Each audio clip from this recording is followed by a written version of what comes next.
এইটো সময়ত আমাৰ জুৰিয়া উন্নয়ন খণ্ডৰ অন্তৰ্গত কেইটামান হাট বজাৰ আছে, জুৰিয়া আছে, শিঙাৰী আছে, চুতিৰপাৰ আছে। আৰু ইয়াত দেখা গৈছে যে আমাৰ জুৰিয়া যিটো বজাৰ আছিলে, এই বজাৰখনৰ বেটি আমাৰ শিক্ষকৰ নামতো মানে আবণ্টন দিয়া আছে আৰু মৃত ব্যক্তিকৰ নামতো মানে আবণ্টন দিয়া আছে। ইয়াত কিন্তু আমি যিটো গাইডলাইন পাইছিলোঁ, সেই গাইডলাইন মতনে গাইডলাইনৰ মানে হেৰিত দুখীয়া মানুহবিলাকে, যিবিলাক মানুহে বজাৰত দোকানদাৰী কৰিব, সেইবিলাকৰ নামতহে বেটি আবণ্টন কৰিব লাগে।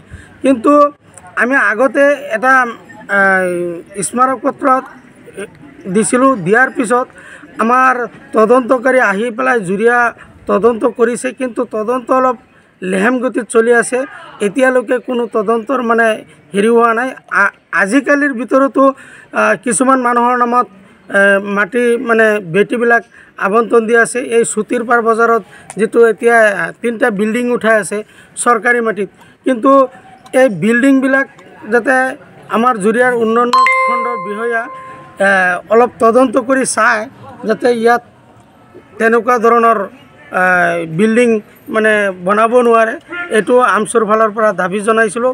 কিন্তু আগতে জনোৱাৰ পিছতো আমাৰ জুৰিয়াত এটা তদন্ত কৰি নোটিছ জাৰি কৰিছিলে, কিন্তু নোটিছ জাৰি কৰাৰ পিছতো আজিকালি দেখা গৈছে যে আমাৰ চুতিৰপাৰ বজাৰতো এনেকুৱা বেটি আবণ্টন দি বিল্ডিং বনাই আছে।